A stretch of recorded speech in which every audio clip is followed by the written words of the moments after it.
Cette série de vidéos sur la Saturn V est sponsorisée par Fiverr, grâce à qui j'ai pu trouver Serge, animateur 3D, qui m'a fait des animations aux petits oignons de la Saturn V que vous pourrez contempler. Faites appel à Serge ou d'autres prestataires de Fiverr avec le lien dans la description. Se rendre sur la Lune et en revenir a été et reste encore un vrai casse-tête technique. La Saturn V, dont le travail était de catapulter les astronautes en direction de notre satellite, ne pouvait donc pas assurer le reste de la mission. Aujourd'hui, nous revenons sur l'histoire du module lunaire, de la tour de sauvetage et du module de commande et de service, l'ensemble le plus complexe du programme Apollo.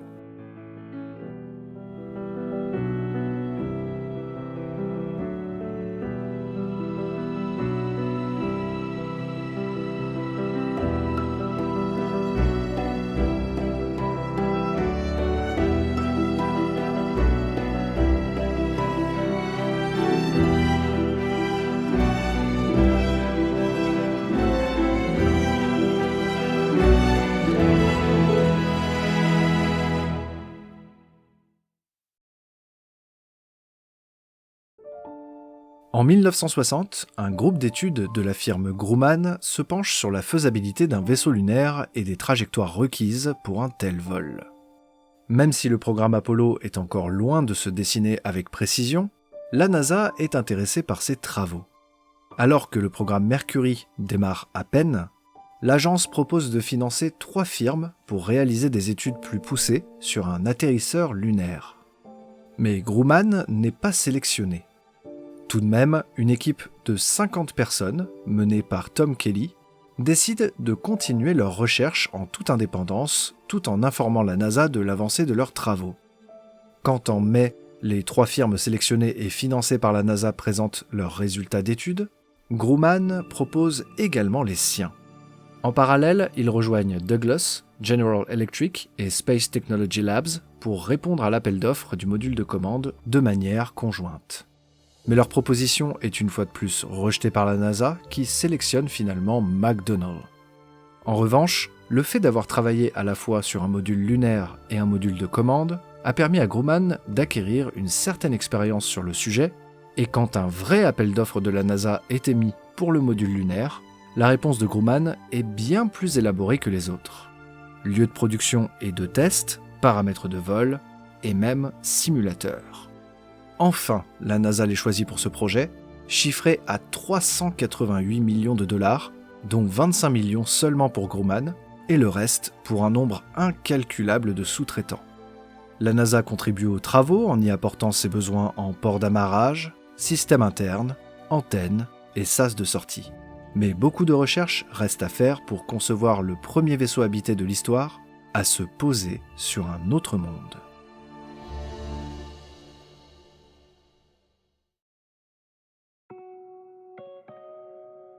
Tom Kelly et ses équipes de Bethpage, dans l'État de New York, commencent par travailler sur l'aspect extérieur du module lunaire. Il consiste en un vaisseau à 2 étages, un pour la descente, muni de pieds, et un pour l'ascension et le rendez-vous avec le module de commande au retour de la Lune. On élimine toute notion d'aérodynamisme car il n'est pas prévu que le module lunaire ne vole autrement que dans l'espace. 2 équipes de Grumman travaillent sur l'étage d'ascension. L'une est chargée de concevoir une cabine spacieuse et bien équipée, et une autre très restreinte. Au final, c'est une solution entre les deux qui est retenue. Un des points qui, en revanche, va faire longuement réfléchir les ingénieurs de Grumman, c'est la question des hublots.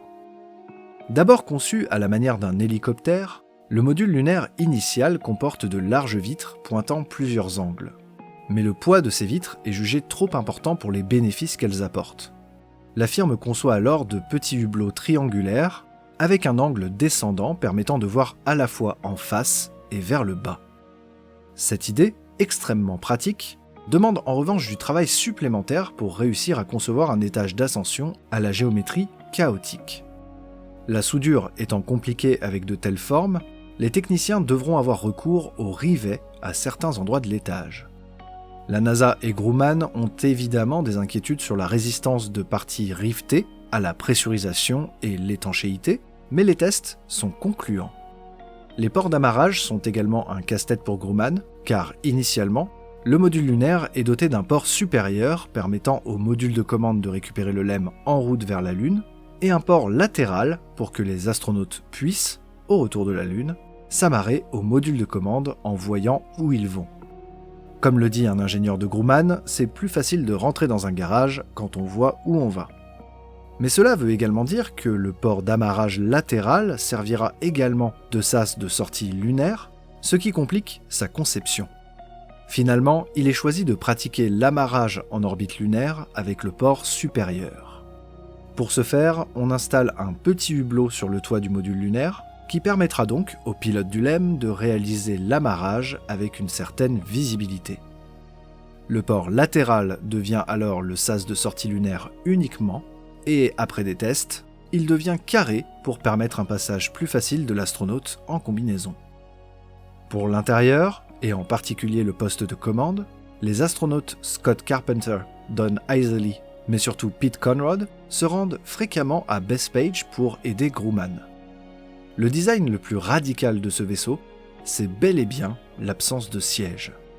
Pour des pilotes des années 60, voler debout est une nouveauté, mais nécessaire et même très pratique dans le cas du module lunaire.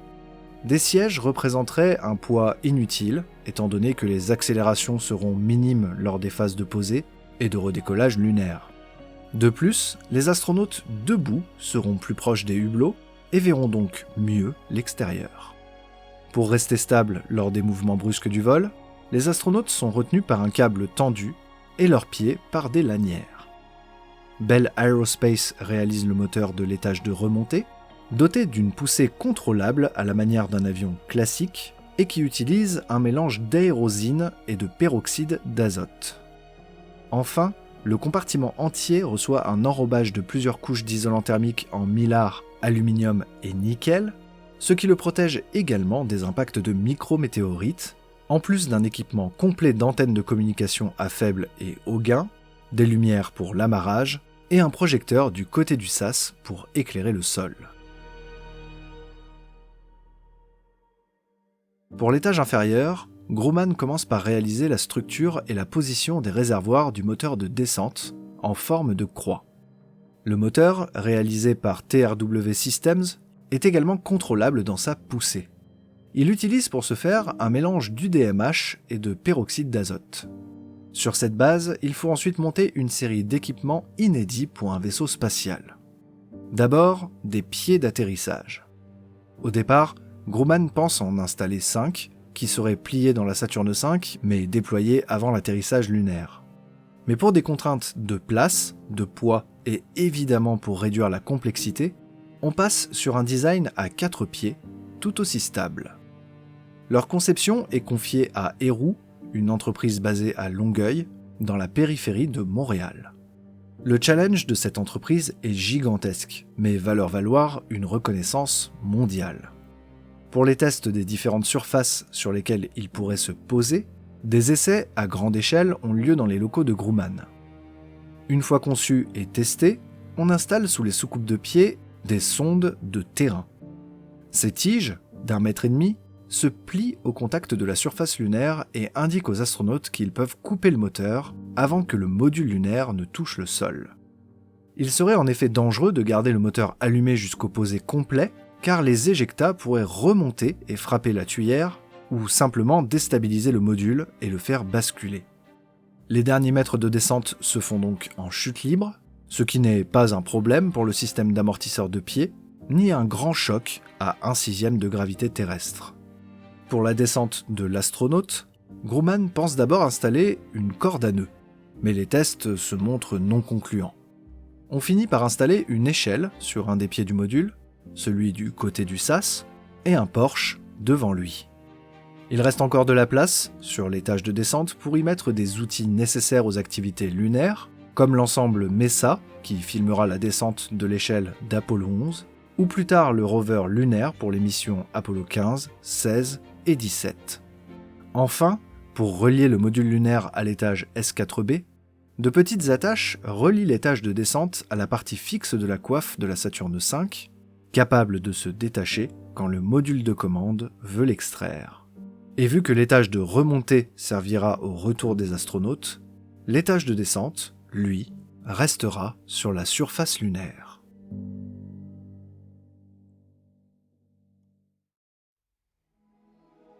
Le module lunaire est enfin prêt pour des essais, habité ou non. Le LEM 1 sera le premier à réaliser un vol spatial lors de la mission inhabitée Apollo 5. Il décolle le 22 janvier 1968 et réalise une mission parfaite, à l'exception d'un problème mineur lors du test de propulsion de l'étage de descente. Le vol suivant est habité. Apollo 9, en mars 1969, permet à James McDivitt et Rusty Schweickart de tester le module lunaire LEM 3 en orbite terrestre. Enfin, le LEM 4 réalise la première approche du sol lunaire lors d'Apollo 10 avec Tom Stafford et Gene Cernan à bord. Ces 3 vols donnent le feu vert pour enfin se poser sur la Lune. Apollo 11, 12, 14, 15, 16 et 17 verront les modules lunaires fouler le sol de notre satellite, parfois avec quelques ennuis mineurs, comme lors d'Apollo 15, quand le module lunaire se retrouvera à flanc de cratère, incliné de 11 degrés, soit 1 degré de moins que sa limite de basculement estimée. Le LEM 7, lui, sera celui qui réalisera le plus long voyage de tous. Lors d'Apollo 13, en route vers la Lune, l'explosion du module de service redéfinit la mission. Afin de sauver la vie des astronautes, le LEM 7 Aquarius devient le radeau de sauvetage de Jim Lovell, Jack Swigert et Fred Hayes, et réalise le voyage aller vers la Lune et le voyage retour. Il est largué peu avant la rentrée atmosphérique, et les astronautes reviennent sur Terre grâce au module de commande. Aquarius finit sa course dans l'océan, après avoir brûlé dans l'atmosphère. Suite à des changements dans les programmes de vol et les coupures de budget du programme Apollo, plusieurs modules lunaires construits sont toujours sur Terre. Le LEM 2 est exposé au Smithsonian Air and Space Museum, le LEM 9 au Kennedy Space Center, le LEM 13 est au Cradle of Aviation Museum de Long Island, non loin des bureaux de Grumman, et les LEM 14 et 15 ne seront jamais vraiment terminés. Le module lunaire d'Apollo reste aujourd'hui le seul vaisseau habité à s'être posé sur un autre monde.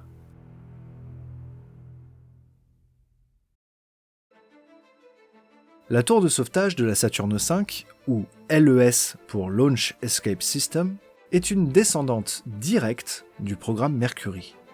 Tout comme les premiers vols habités américains, elle sert à éjecter la capsule et son équipage en cas de dysfonctionnement de la fusée lors du décollage. Haute de 10 mètres, recouvrant le module de commande au lancement, sa poussée est plus forte qu'une Mercury Redstone. Maxime Faget, concepteur de la tour de sauvetage de Mercury, est aussi le père de celle d'Apollo, assez similaire sur plusieurs points. Néanmoins, quelques ajouts sont clairement visibles. Le plus notable est le Boost Protective Cover, un élément conique recouvrant totalement la capsule, afin de la protéger des gaz éjectés au déclenchement de la tour de sauvetage. On peut aussi noter la présence du Q-Ball dans le nez de la tour, qui est un ensemble de sondes pitot mesurant la vitesse de la fusée lors du vol, information très précieuse transmise aux ordinateurs de bord. Ces sondes pitot sont d'ailleurs protégées jusqu'à 9 secondes avant le décollage par 2 demi-coiffes, séparées par des câbles. Pour le reste, la séquence est assez classique. Lors d'un vol sans encombre, la tour est présente jusqu'à l'allumage du S2 pendant la mise en orbite terrestre. Elle est ensuite larguée grâce à 2 moteurs de séparation. Le module de commande est alors mis au jour et le vol continue. En cas de dysfonctionnement dans les premières secondes de vol, la tour active ses moteurs principaux à poudre et le module de commande est séparé du reste du lanceur. La capsule est éjectée plus rapidement que le reste de la fusée et le moteur de profondeur de la tour ajoute de l'angle pour l'éloigner de la trajectoire d'éventuels débris ou du lanceur lui-même. Les plans type canard permettent de stabiliser le comportement de l'ensemble. Après épuisement des ergols, la tour se sépare du module de commande et celui-ci active ses parachutes pour une descente en toute sécurité. La tour est donc composée de plusieurs éléments pour différents rôles et chacun doit le remplir à la perfection en cas de problème. Pour tester les différents systèmes de la tour de sauvetage Apollo, la NASA va procéder à plusieurs tests avec un lanceur inspiré de l'ère Mercury. À l'époque, pour le même genre de test, avait été conçue la Little Joe. Pour Apollo, on crée la Little Joe 2, plus large, pour lancer des capsules et tester leur comportement lors de l'activation de la tour de sauvetage. La Lockheed Propulsion Company est désignée pour la conception des LES, et à partir de 1964, les premières Little Joe 2 volent, et les résultats sont prometteurs. On réalise aussi des essais de pad abort, soit le déclenchement de la tour alors qu'elle est encore au sol, pour la qualifier dans le cas d'un dysfonctionnement avant le décollage. Au final, aucun vol Apollo ne verra la tour de sauvetage s'activer. Elle sera pour autant le moyen le plus efficace de garantir la sécurité des astronautes lors du décollage, au point que des variantes de la LES se retrouveront sur nombre de lanceurs habités, comme le Soyouz, le Shenzhou ou la future SLS. Un moyen assez similaire a aussi fait son apparition sur plusieurs capsules modernes, comme la Crew Dragon, la New Shepard ou le Boeing Starliner. Au lieu d'une tour qui tire la capsule, cette variante utilise des moteurs sous elle pour la pousser loin du lanceur. Ces deux manières de faire ont leurs avantages et leurs inconvénients, mais si la navette spatiale nous a bien appris une leçon, c'est que sans un système de secours au décollage, un engin habité ne peut être considéré comme sûr.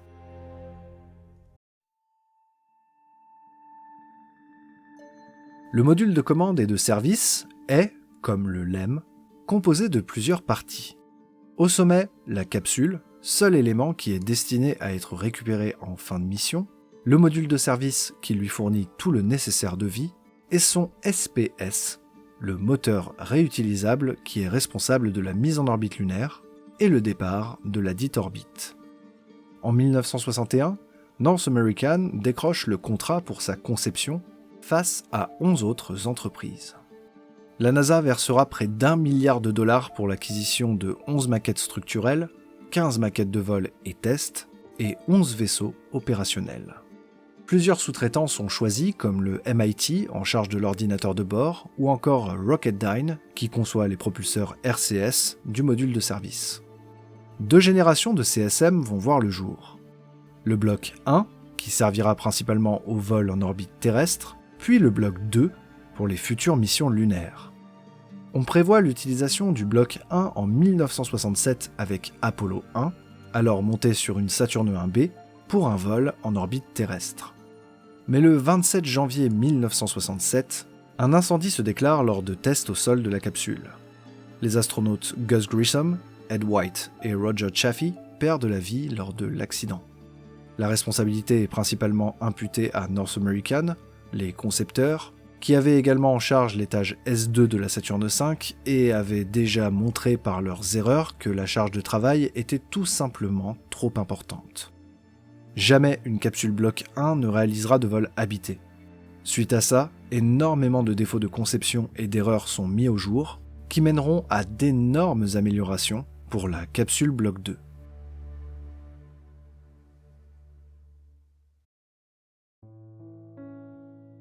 Le module de commande bloc 2 pèse près de 5 tonnes et demie. À sa base, évidemment, un bouclier thermique protège la capsule de la rentrée atmosphérique à très haute vitesse. Au-dessus, c'est le cockpit à proprement parler, mais aussi le lieu de vie principal des astronautes. La coque extérieure sert de protection thermique, mais aussi contre les micrométéorites et les radiations. D'un aspect brillant, chromé, cette coque extérieure permet de répartir la chaleur du soleil sur toute sa surface, en tournant sur elle-même comme une viande sur un grill. La seule exception fut lors des missions Skylab.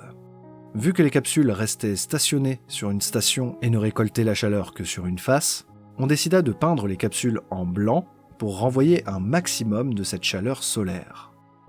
L'intérieur, d'un volume de 6,3 m3, soit autant qu'une petite citadine, contient un poste de pilotage complet avec 3 sièges rabattables. Lors des phases de croisière vers la Lune ou lors du voyage retour, les astronautes peuvent donc les plier et ainsi avoir un peu plus d'espace pour déambuler. La porte principale ne sert que pour entrer avant le décollage et sortir une fois sur Terre, mais lors de plusieurs missions Apollo, elle servira également comme sas de sortie extravéhiculaire pour récupérer des expériences scientifiques montées sur le module de service. 5 hublots sont présents sur la capsule, mais la plupart sont recouverts au décollage par la Boost Protective Cover de la tour de sauvetage. L'équipement intérieur permet d'évacuer les urines dans l'espace, stocker les selles dans des rangements, mais aussi les vivres et les accessoires tels que les caméras. Pour l'équipement de survie, il est complet avec des radeaux gonflables, des extincteurs, des masques à oxygène, des trousses de secours et plusieurs autres outils permettant de survivre en cas d'atterrissage dans un lieu sauvage. Évidemment, pas de toilette ni de douche à proprement parler, les astronautes utilisant des lingettes pour se laver et des sacs pour déféquer. Enfin, au sommet du module de commande, se trouve un ensemble complexe constitué d'un port d'amarrage mâle pour se connecter au module lunaire et s'ouvrant pour passer de l'un à l'autre, 2 parachutes de freinage, un trio de parachutes principaux et des ballons gonflables qui permettent de redresser la capsule si elle se retrouve la tête en bas en mer.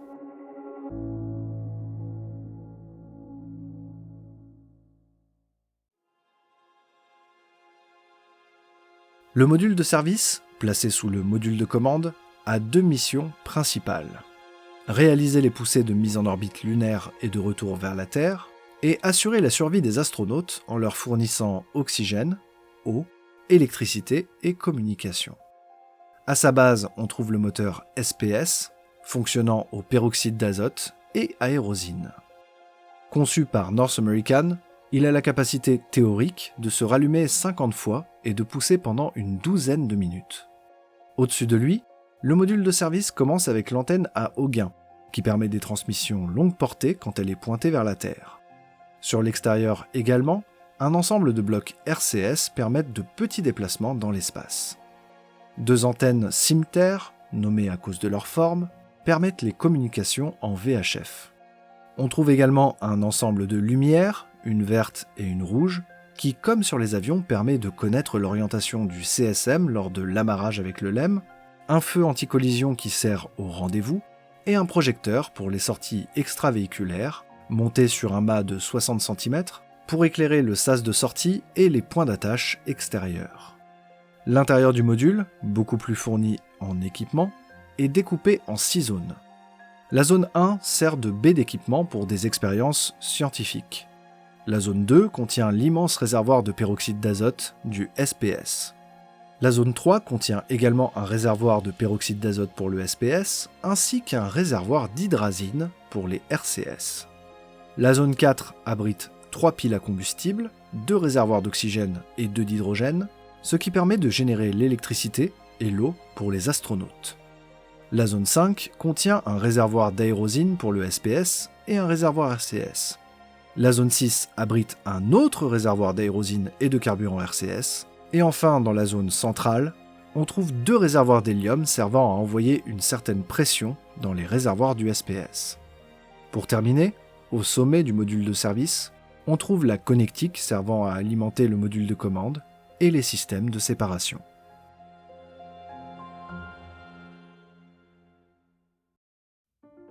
Si le module de commande bloc 1 a tué les astronautes d'Apollo 1, l'ensemble bloc 2 a lui aussi failli causer la perte des astronautes d'Apollo 13. Il y a 51 ans cette semaine, une explosion retentit dans la zone 4 du module de service, alors que les astronautes sont en route vers la Lune. Elle est due à la destruction du réservoir d'oxygène numéro 2.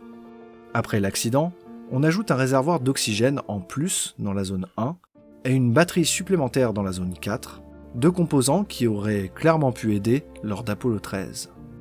Néanmoins, les astronautes s'en sortiront indemnes grâce au génie des équipes du Mission Control et du module lunaire qui aura servi de radeau de sauvetage entre la Lune et la Terre.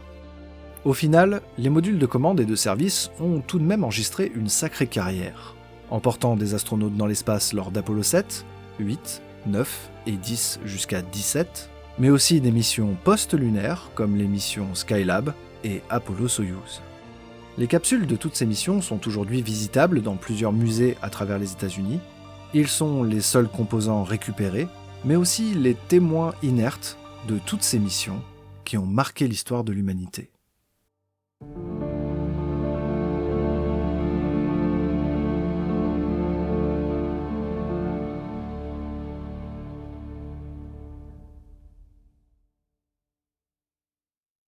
J'espère que cette partie sur le LEM, le CSM et la tour de sauvetage vous aura plu. C'est la 4e partie d'une grande série sur la Saturne V et le dernier épisode sur les détails d'un vol Apollo sortira dans les prochaines semaines. Encore merci au site Fiverr d'avoir sponsorisé la vidéo et Serge, qui a animé des modèles très détaillés du LEM, du CSM et de la tour de sauvetage avec brio. N'hésitez pas à aller voir son travail et éventuellement faire appel à ses services et à ceux d'autres créateurs talentueux de Fiverr comme des graphistes, des comédiens de doublage, des monteurs et autres, avec le lien qui se trouve dans la description. Vous y trouverez également le livre source de cette série sur la Saturne V, qui est une véritable bible sur le lanceur que je vous recommande chaudement. Allez, on se retrouve en mai pour l'épisode final, dédié au vol complet de la Saturne V, de la Terre à la Lune, et de la Lune à la Terre. Ciao!